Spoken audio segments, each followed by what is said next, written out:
Yan, tapos sa loob yung tali. Yung kabila din.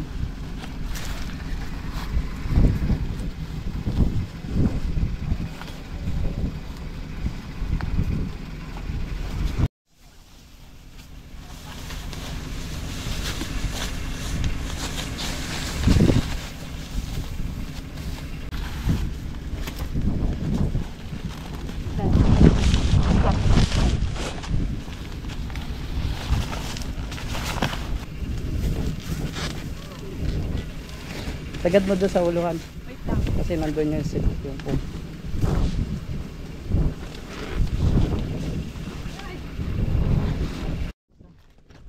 Play na.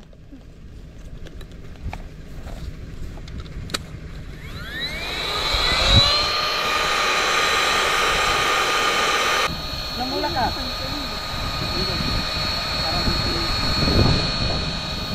Bakit ka namula? Ha? Dito. Isoy ka.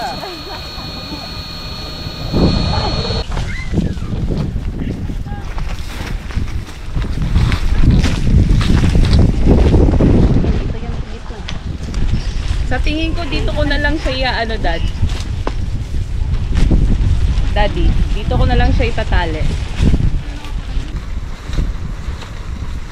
Okay na.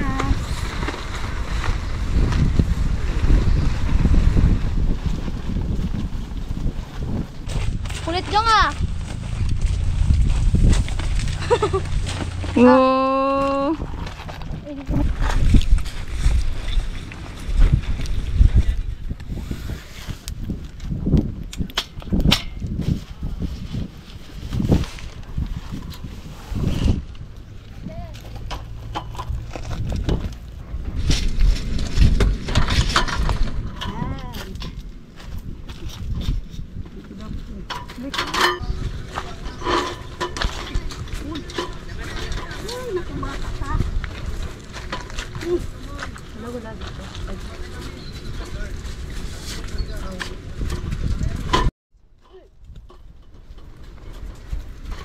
Sakto.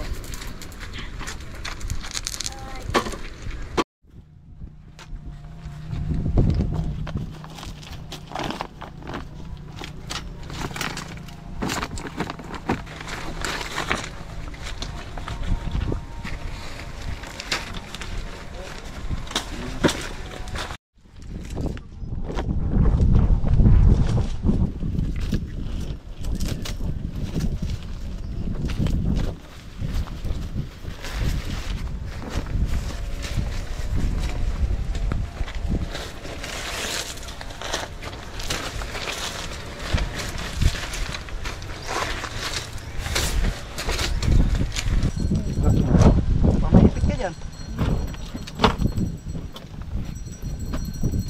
Wait lang.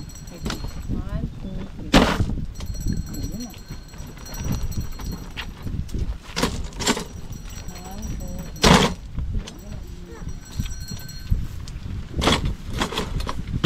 Tapos dyan na magluto si Mama. Tipik-trik pa nila rin. Nakagapit ka dun. Alin ba yung peri na dyan? Paano mama? Nauuhaw na rin siya. Jong! Jong! Tapon. Matapon, uhaw. Saan ba yan?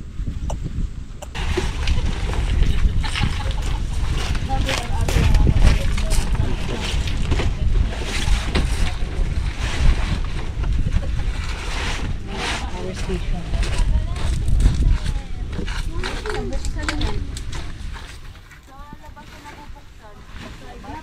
Asa yung upuan? Ayaw, sira yung loob yata ma.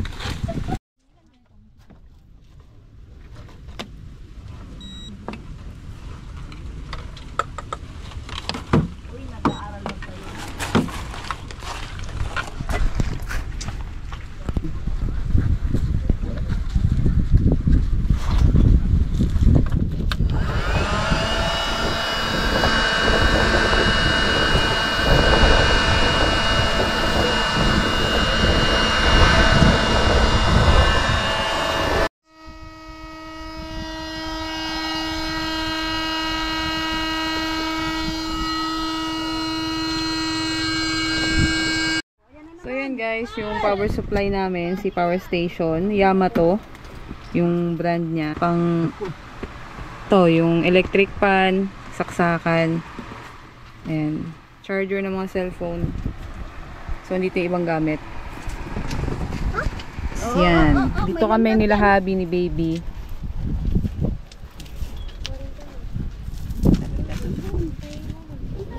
Tapos dyan sila mama, tapos yung dalawang bata. Kain tayo, nilagang itlog lang, tapos asin. Ang oras pala natin ngayon ay alas 12 na ng tanghali. So pahinga lang after namin mag-set up. Pahinga muna si mami, tsaka, ay si mama at saka si Habi.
Chill muna kami ni Bebe. Busy ang baby ko. Cellphone.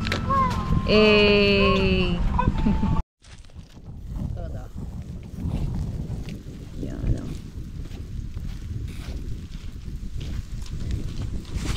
Alright guys. So, sobrang init ng panahon ngayon. Kaya napabili kami ng ice cream. Gusto ng bata. No. Ano lasa, nak? Cola? Is it cold? It tastes good. Sana nakaibus na. Buko na may cheese. Ay! Natuluan na ako. Mag ako kung nakaubos na yung cheese. Pero balita So, ang oras pala natin ngayon ay alas 3 na po ng hapon. Ayan, naglalabasan na yung mga persons. Pupunta sila dun sa may dulo. Ayan yung may rock formation dun sa dulo. Yan yung sikat na pinupuntahan dito sa may Lobo, Batangas. Mas clear kasi yung tubig doon. Alright guys, tari ko. So ang oras natin ngayon ay alas 3 pa rin ng hapon. So naligo na kami ng mga pamangkin ko at saka ni baby ko. Hindi lang kami makapag totally malakas yung alon niya. Kaya we're decided to go there sa dulo. Dahil dun banda sa dulo mas kalmado ang tubig. So ang weather pala natin dito ay mainit. Sobrang init kanina around mga 1 p.m. Ayan, sobrang init. So dumating kami dito around 9 a.m. And then ngayong alas 3 medyo nawala-wala na rin yung init niya.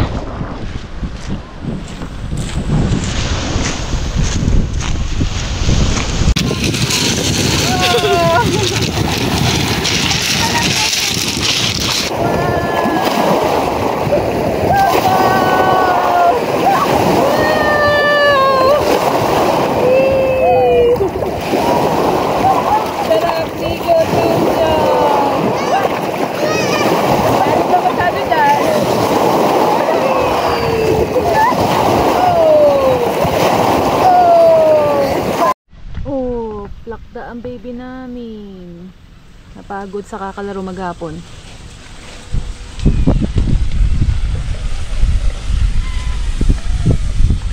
So yun, nag-prepare na sila mama. Ulam namin is fried chicken. Natatakpan lang, ang dami lang bangaw. Tapos may barbecue. Syempre meron tayong wine para mamaya.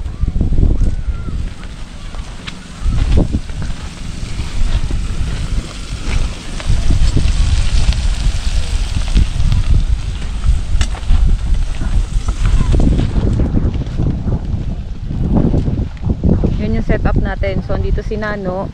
Ayan, ano lang kami, portable owning. Tapos yung tent natin nandun. Syempre nandun yung table natin. Tapos dito yung parang kitchen natin.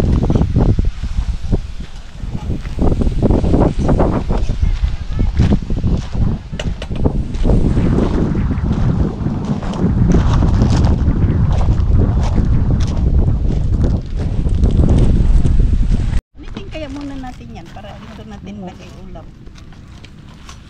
Sige O, dyan na lang. mo na. Isang daw. Yung kutsara, nandun sa ano, pinggan, ay sa baso.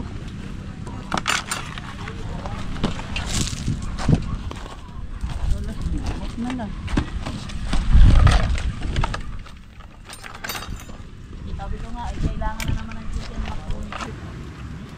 Walang props. Hindi nakakain yung Jo.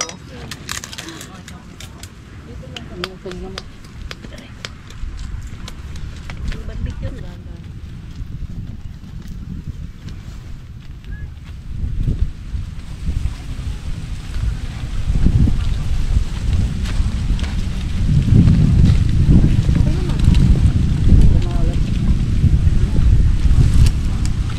Di halo mo sa kanin. Sprite? Ay, ito.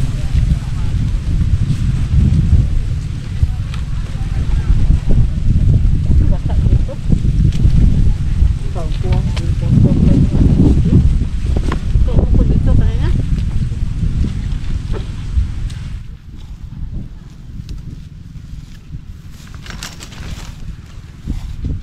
Sa'yo ilaw. Yung binakaila. Yan. Ito sa kanto. Sa. Adyan na lang.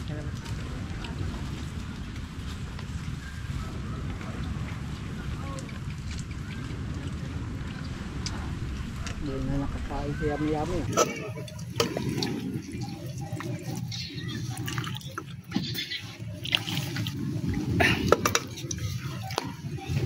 Ay! Mahina ah. Hmm? Mahina kumain ah. Ay, wait lang. Wala pa ulit na. Wait lang, huwag ka muna mag-ano. Busy si Bibi.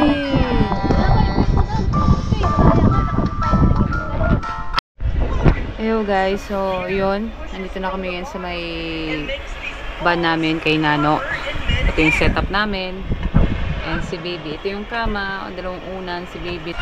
Tapos portable na electric fan. Yan, hinalam namin sa kapatid ni Mister. So nakasaksak yan kay power station natin kay Yamato. So masusubukan natin si power station ngayong gabi. So kita-kits na lang bukas. At gigising ako ng maaga para makita natin si sunrise. So thank you and good night.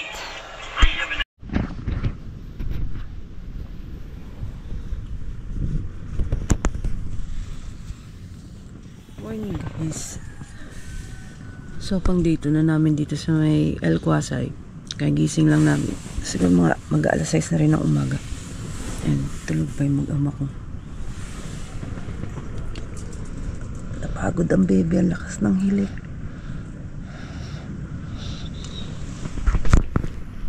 Sarap ng ng klima ngayon. Ang lamig. Ay, medyo namamalat ako. Grabe yung lamig kagabi. Medyo lang din, nag-ulan-ulan lang din. Pero ngayon, ang sarap. Amoy na amoy mo yung simoy ng dagat. So yun, ako pa, ay, gising na pala si mama. Tas ako, tas the rest tulog pa. Mga napagod sa paglangoy. Ang lakas kasi ng alon kahapon. So ngayon, ayan. Same pa rin siya.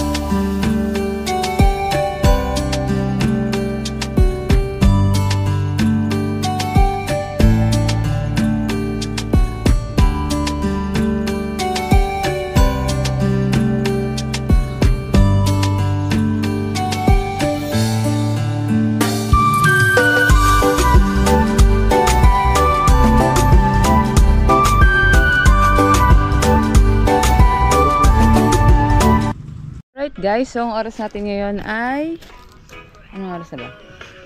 6:55 na ng umaga. So magki-quick tour lang tayo dito sa loob ng El Quasay.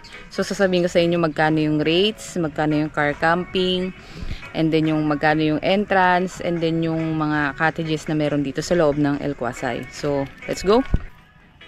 So ito guys yung sa amin. Ang inabil namin is car camping. So nakuha namin siya ng 500 pesos.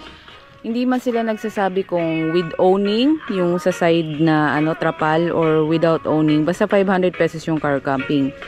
Ngayon, meron silang tent na katulad nito.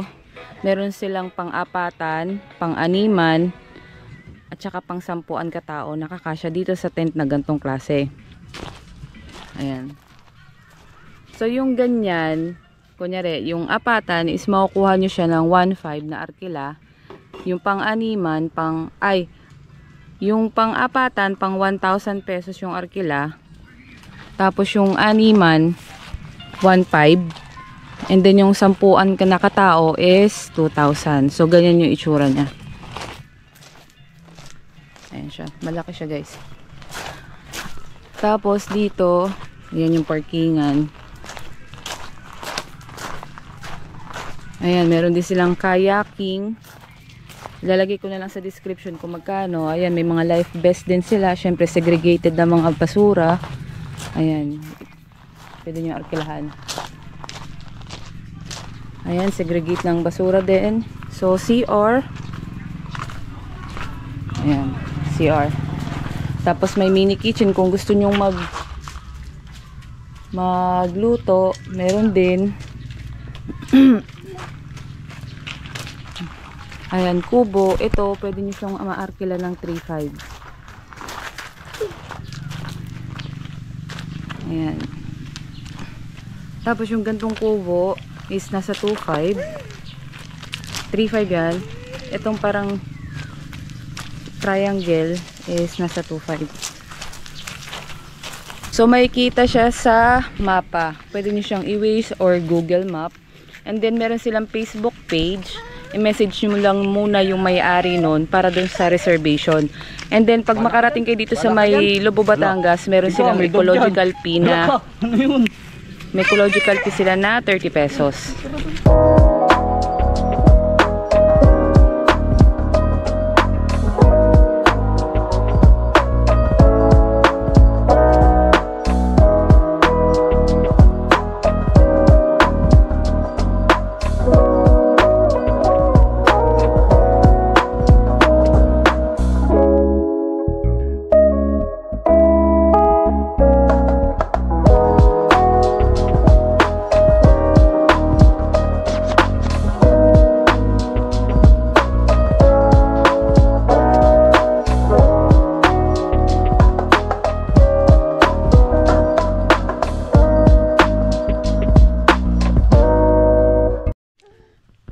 Uy, sweet. Yakap ate.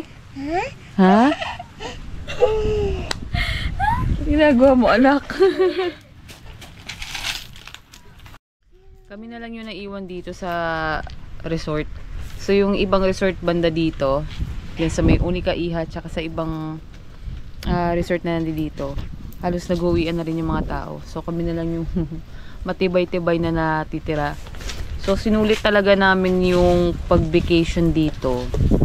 Ayan, nag-extend ako kanina, request ni Habi, gawin na daw na 2 days yung pag-stay namin dito.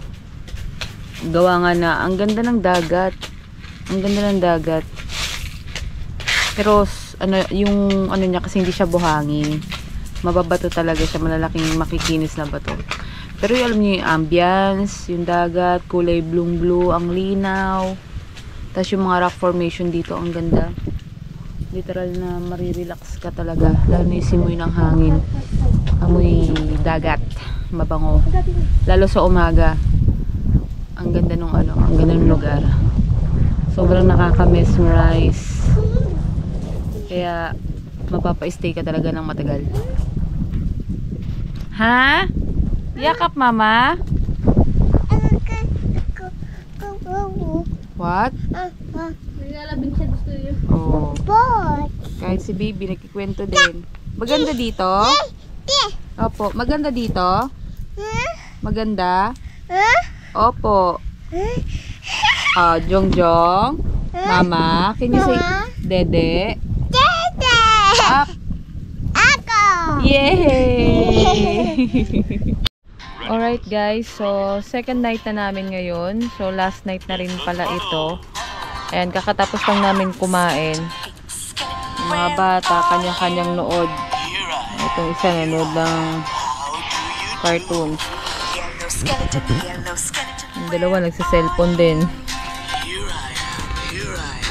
Ayan, nagligpit na rin kami para bukas alis na lang. So ito na lang yung asikasuhin namin bukas. Tapos yung ibang gamit, yan, inayos na rin namin para mabilisan yung alis namin bukas.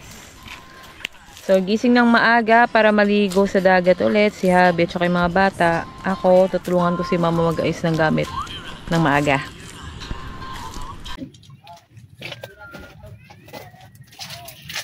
Oh, yung bata, Dad!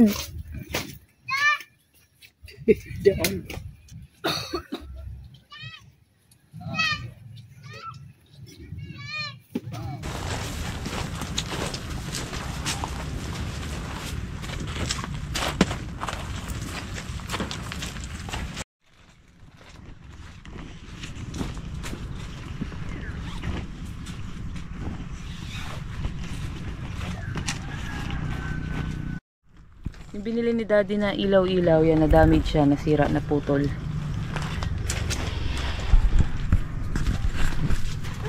Yan yung ibang gamit, basang-basa. Yung tent, basa din. Pinapasok kami ng tubig, pero konti lang naman. Kasi may nakaano naman dito, yung trapal. Eto, basang-basa tong gilid na to. Nagmo-moist siya dyan, kaya basa yung gilid din. Ayan, si Nano, matibay, hindi pinapasok. Ayan. Tapos ngayon, biglang umaraw. Kagaling. Patayin mo natin. I-wallet yung stop. Alright guys, nakapag-pack up na kami. So last na tong ano namin. And nandiyan na lahat ng gamit. Tapos yan, natitira. Yan na lang yung ayusin. So si Habi tsaka si baby, naliligo doon. And then yung dalawang bata, nagbibihis para maligo din.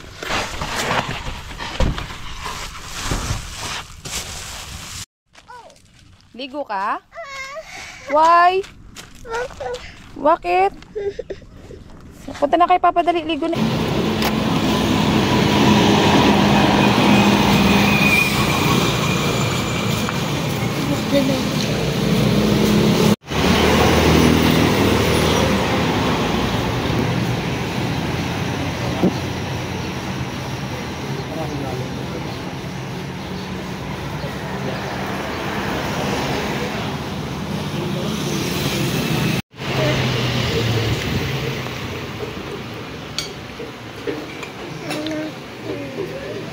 Kain ka?